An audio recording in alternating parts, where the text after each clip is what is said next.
evening, Mr. Marcos. Good evening, ma'am.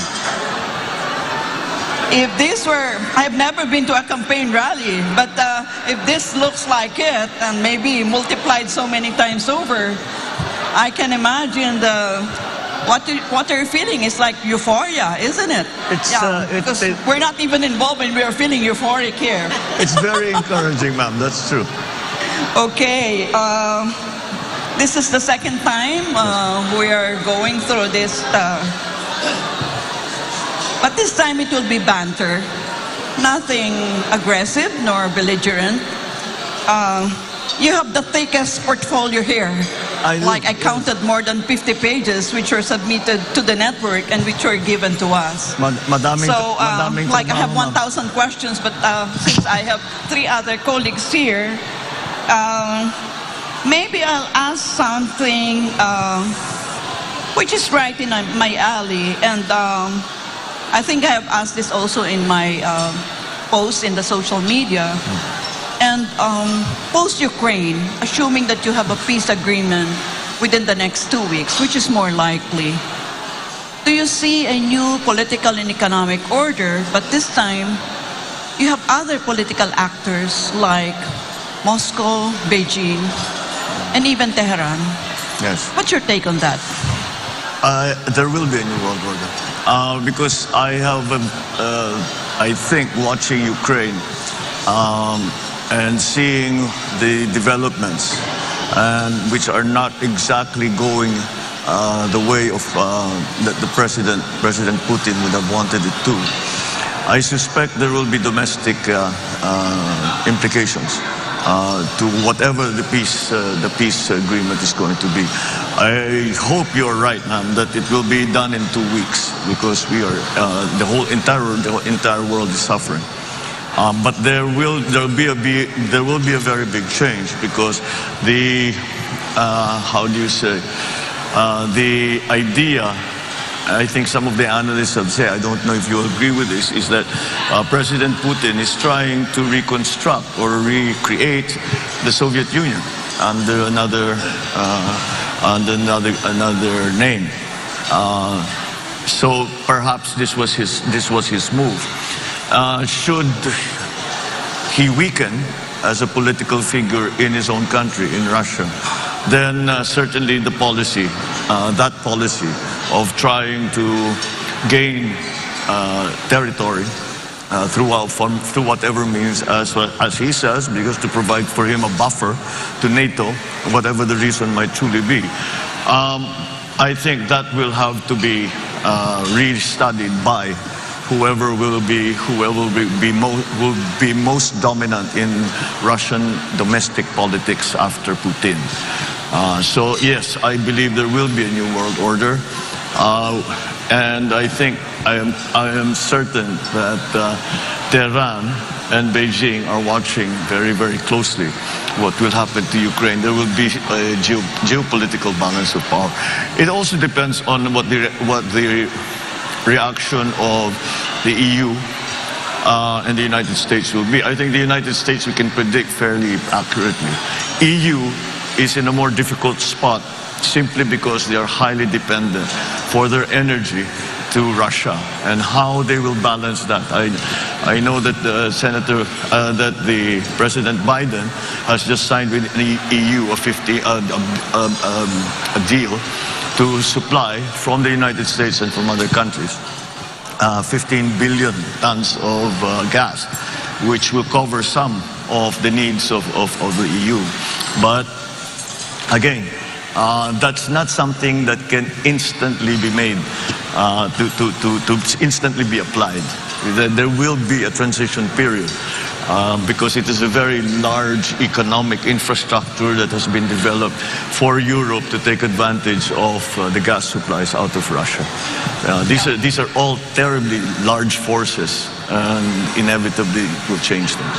Yeah, well, it seems like you have a more dire scenario, future scenario in mind. But what I have used really is from a content analytical perspective, using events data analysis, meaning I'm paying attention to the verbs being used by the negotiators. and and this is not Pollyannish, by the way, Mr. Marcos. It's just that I feel that Putin will not allow the conflict to spill over. It will encapsulate within the Ukraine conflict area. And that, yes, I still believe that within the next 2 weeks you have a peace agreement. I sincerely hope so, because misunderstandings, mistakes can occur. With Poland being right there on the border of Ukraine, we already have had reports of missiles that mistakenly flew into Poland. And these are the kind of things that we have to be very careful about. I think maybe that is one thing that they can agree upon, Russia and the West, as we have referred to it often. Mr. Marcos, earlier, I don't know if you were around already when I asked questions about the projected state visit of Vladimir Putin here in the Philippines. Because the Duterte administration has only so many more breaths to take before the end of their regime, of their tenure. When you become president, will he honor that invitation that Duterte had given to him to do a state visit? Not just a visit, a state visit. Well, certainly. Why not? We have diplomatic relations with Moscow. We should continue to honor that agreement that we have with Russia. And we must continue to, again, cultivate the relationships that are beneficial to the country. And it's not, as long as we make our position very clear that self-determination is an important principle as far as the Philippines is concerned. And in that context, then we can still speak on many other subjects with Russia. Yeah, so that means you are not telegraphing something to the United States of America by welcoming Vladimir Putin in a state visit.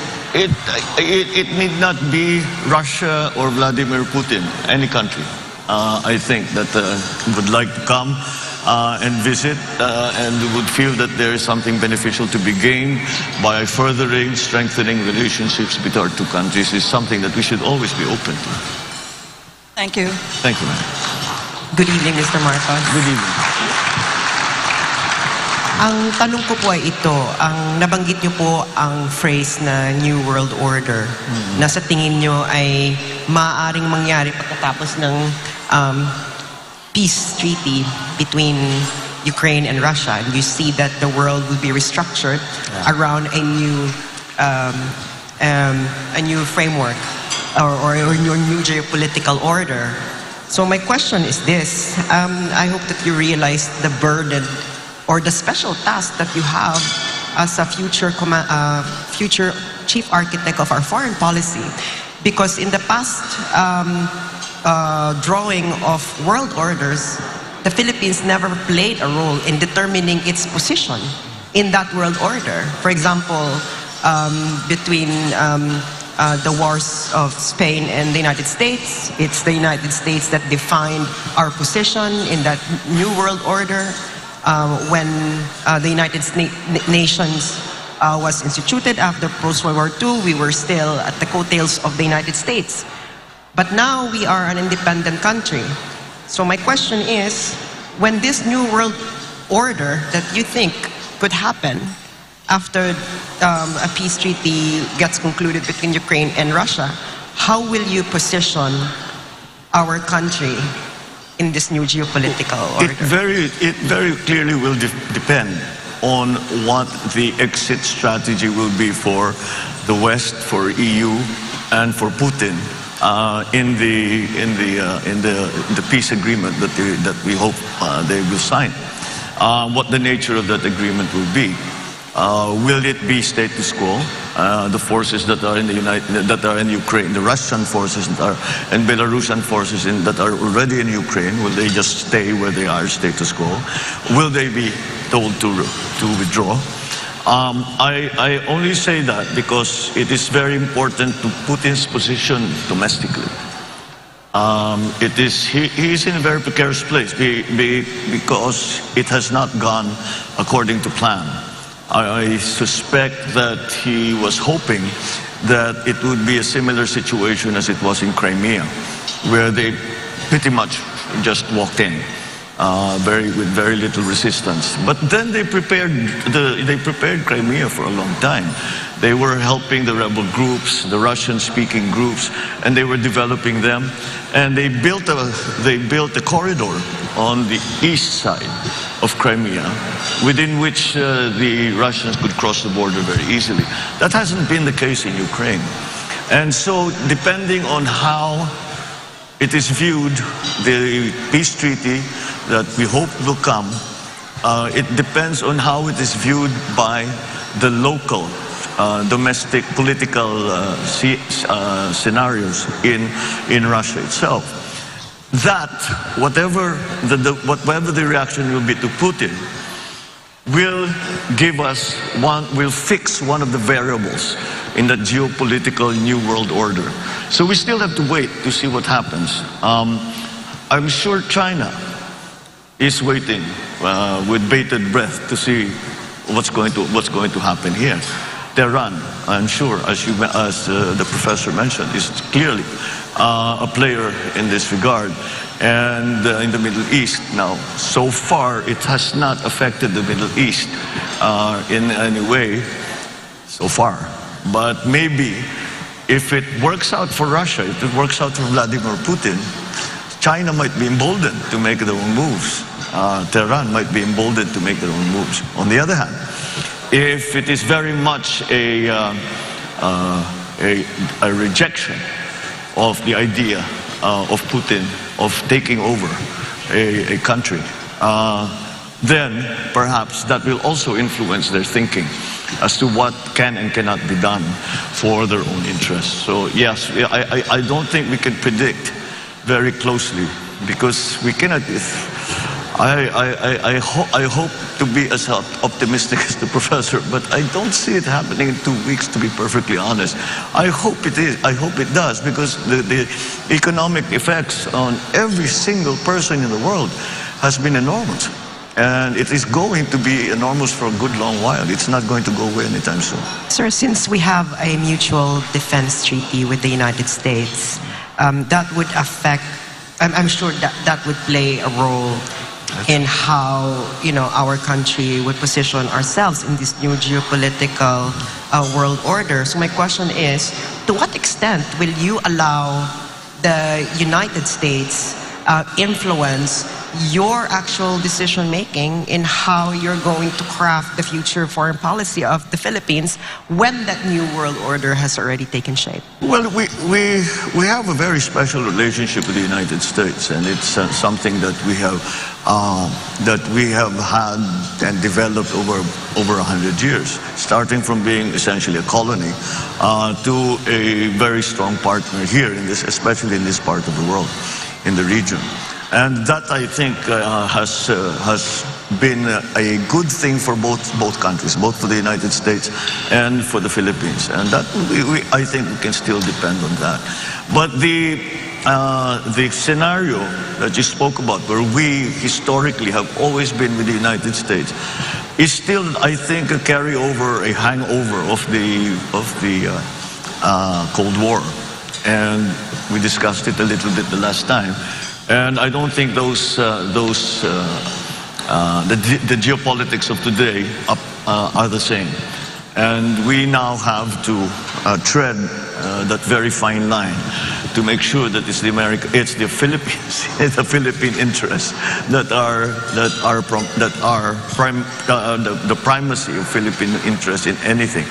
Now, in geopolitics, especially, we have another superpower 600 kilometers from our coastline, China.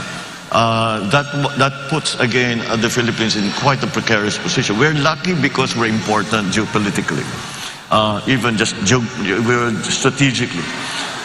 We are unlucky because we are important geopolitically, and we've become a bit of a hot potato when it comes to that. So we definitely have to consider what is best always for the Philippines. And how do we achieve that? With our existing partnerships, alliances as they stand now with what will be a new world order. Will it be a very big change? Will it be a small, slight change? Will it be a big change for Russia and a small change for everybody else? There are many moving parts to this thing, and it's not something that is easily definable. But I think once the peace agreement is made, we will study it very, very closely, and we will ask our best experts to determine what is the effect in these other countries. What is the effect to Tehran, to Iran? What's the effect? How does it change their thinking in Beijing? How does it change the thinking in Washington, D.C.? These are the big players. These are the people we have to deal with. So yes, it's not, I wish I could give you a categorical answer, but until we know exactly what that peace treaty will contain, it's very difficult, and to know what will happen after that in Russia. How will the power structure change? Will Putin be removed? Will he still maintain his position? All of these things are going to play a part in what it will look like after that peace agreement. Senator, good evening. Hi. With this as a backdrop, the discussion with Russia, Ukraine, I was wondering if you can pivot to domestic concerns, particularly your energy policy. Yeah. Because as you said, the conflict is being felt worldwide, and among the things that we are seeing are sky-high fuel prices. But how would you address this? What would be your policies, particularly with energy security, going beyond this issue? In the past week or so, since the war in Ukraine began, I have been espousing a policy of subsidizing all oil imports. Because the idea is that, yes, transport is the first sector that's going to be affected, but everyone will be affected. And therefore, if we are to support everyone, we have to subsidize all oil imports, in my view. However, I have been crunching the numbers. We can't do it. We cannot afford it. It's that simple. So we have to focus now. Now, maliwanag, yung mga transport group talagang naghihingalo dahil dito sa pagtaas ng presyo ng langis. Pero alam naman natin, pag tumaas ang presyo ng langis, sabay-sabay susunod na yung mga iba. So we have to focus in the sectors that will actually that will mitigate the effects of the oil price rise. Perhaps, well,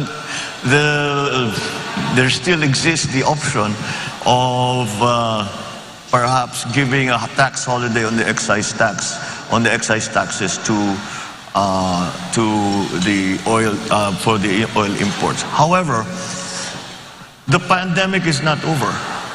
We do not know what is going to happen next. When each time we thought tapos na, it came back. And I'm sure all of us after Christmas, after the Omicron hit at the end of January, sabi natin siguro baka tapos na ito, baka wala na. But then we hear news now about Korea, about China, about Hong Kong, that they're locking down again. So we need those funds. Well, the government doesn't need the funds, people need the funds. And so we will still have to continue to collect as much as we can in preparation for any possible occurrence in terms of the pandemic. Baka may bagong strain, baka may babalik. But I don't think we will ever return to a time of lockdown anymore. Senator, just before we go on the break, I was wondering if you can clarify your position on the oil price stabilization fund, because there's been some talk in social media to report, and I don't know if you are. Of course, the appeal is that there will be subsidy when prices are high. Yes. But the downside is that prices will remain high because when global prices dip. Yeah. And there's the argument, of course, that the market is always more efficient in determining prices. Could you clarify your position? No, I think it is not to change the price of the oil. It's to change the rate of change. It is to try and mitigate the rate of change. So that, let's say, if the price increase is from Sunday to Monday, instead of increasing the full, let's say we're going to increase by, I don't know, 5 pesos, let's say. Instead of doing it all in one shot, we do it slowly because we have a stabilization fund. There is no way to bring the price of oil down from the Philippines. We are at the mercy of the oil producers. We in the Philippines, if I'm not mistaken, are 0.07% of the fossil fuel market, and therefore have very little influence on pricing. And we produce very little in terms of oil production. Malampaya is about, they say, will dry up in the next 2 or 3 years. So yes, it is a very, very big problem. But the OPSF that I proposed is really to lessen the impact. And instead of making the impact instantaneous, we will try to make it happen over a longer time to give businessmen, consumers more time to adjust and to plan for the new regime of oil prices and oil products that would come to the Philippines. Senador, kung may time pa? We'll have to take a short break for now. Yes. It's okay. Sorry, Rolex. Yeah, unfortunately, I've become the symbol of the human time clock. But the panel will still have a lot of questions for you, Senator Marcos. Unfortunately, we have to interrupt for a short break. So to everyone watching, don't go away. The Deep Probe SMNI presidential interviews will be right back.